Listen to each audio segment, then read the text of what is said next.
Welcome to this explainer. Today we're tackling an absolutely massive topic in the cloud computing world. Look, if you're building, managing, or scaling applications right now, you already know that manually setting up servers and provisioning databases is, well, a thing of the distant past.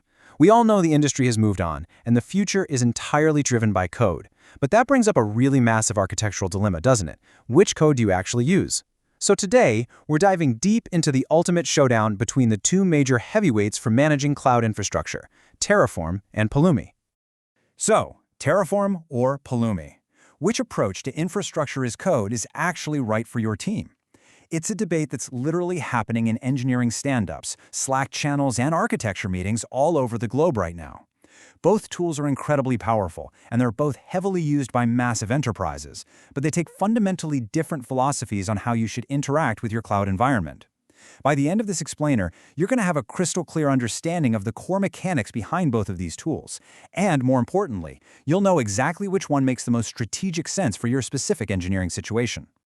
Okay, let's dive right into this. Section 1, Infrastructure as Code Basics. So infrastructure as code is exactly what it sounds like. It's the practice of defining your servers, networks, and databases entirely in text-based code. Why is this such a game changer? Well, think back to the dark ages of cloud management. You'd log into a cloud provider's web dashboard, click a dozen buttons to spin up a server, jump to another menu to configure a firewall, and frankly, you'd just hope you remembered exactly what you did when you needed to replicate that exact production environment 6 months later, right? It was just a total nightmare of manual, undocumented clicks and lost weekends.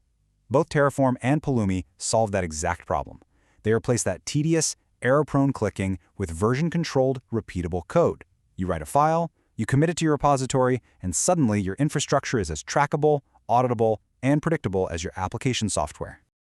Moving on to Section 2, Terraform, the industry standard.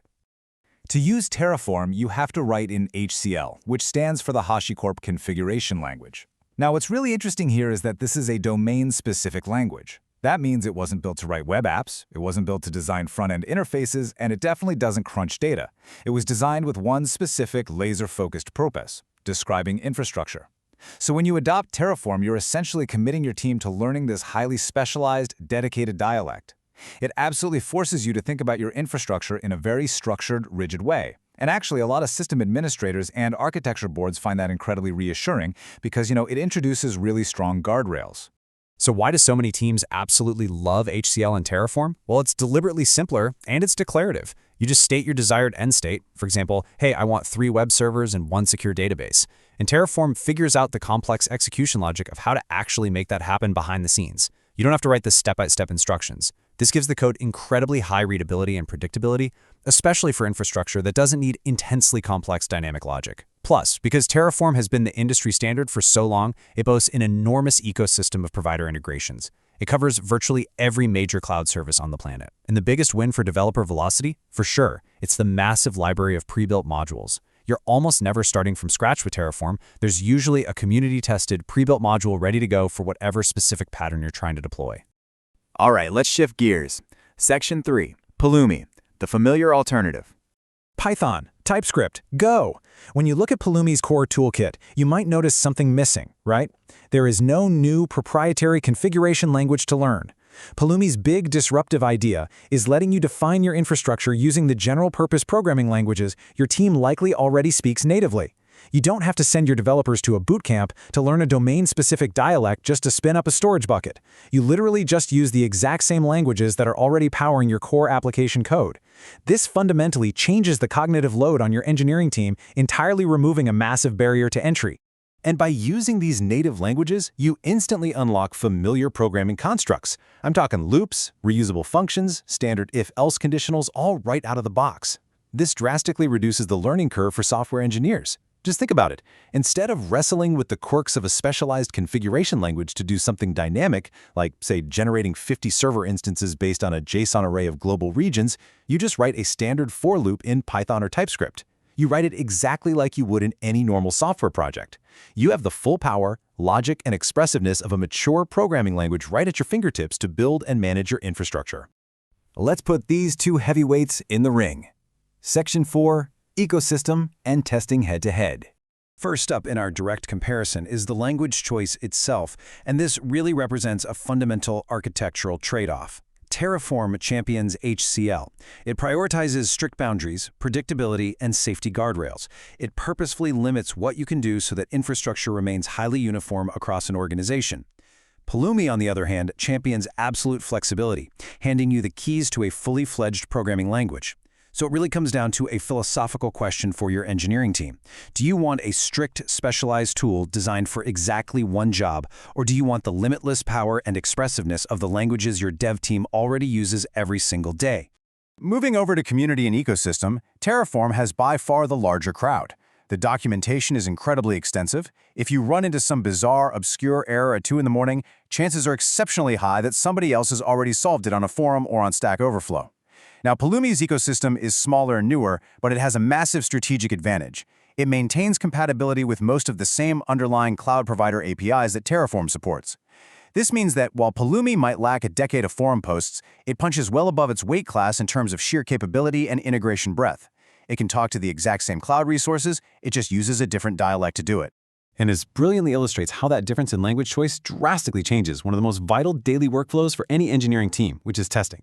Historically, testing infrastructure code has been incredibly clunky. It often means learning entirely new frameworks and methodologies. But in Pulumi, because you're using Python, TypeScript, or Go, you can write unit tests using the exact same testing frameworks your developers already know and use for your app code. You can mock resources and assert configurations natively. Now, Terraform does have testing approaches, and they are improving rapidly, but historically they're considered less mature and generally require stepping outside the traditional software testing mindset. Pulumi just effortlessly brings infrastructure testing right into the standard, comfortable developer workflow. Let's move to the final section and see how this all builds into practical recommendations for your specific setup. Section 5. Which should you choose? When it finally comes down to making a decision for your project, it almost entirely relies on your team's composition. If you have a team of dedicated DevOps or platform engineers who have existing investments in HCL, Terraform is absolutely the way to go. Switching tools and rewriting code bases rarely makes sense when you have maturity, existing momentum, and a team that already knows how to operate the tools safely at scale. But if your team is mostly composed of software engineers who are being asked to manage their own infrastructure, and they want that process to feel exactly like standard software development, Pulumi is highly recommended to reduce friction and really boost your delivery velocity. To summarize our industry heavyweight, Terraform remains the safer default recommendation for most traditional enterprises. Its market dominance simply cannot be ignored. From an engineering, management, and scaling perspective, there is a massive hiring pool of experienced practitioners out there. If your company gets a large funding round and you need to scale up a platform team quickly, finding developers who already have Terraform heavily featured on their resumes is going to be significantly easier and faster than finding Pulumi experts. It's the safe, proven, enterprise-grade bet. On the flip side, Pulumi is a genuinely compelling alternative, especially for engineering-heavy teams or newer startups that are building their culture from scratch.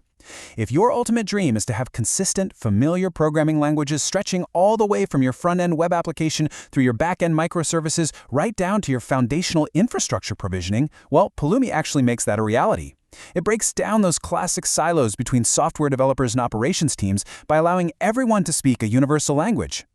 So, I want to leave you with a final, provocative thought to help frame your ultimate architectural decision. Will your team adapt to a specialized infrastructure language, or will your infrastructure adapt to the languages your team already speaks? Take a hard look at your team's skill set, your hiring roadmap, and your engineering culture. There is no wrong answer here, only the right answer for your specific context. Thanks for joining me on this explainer. Keep learning, keep building, and choose the tool that empowers your team the most.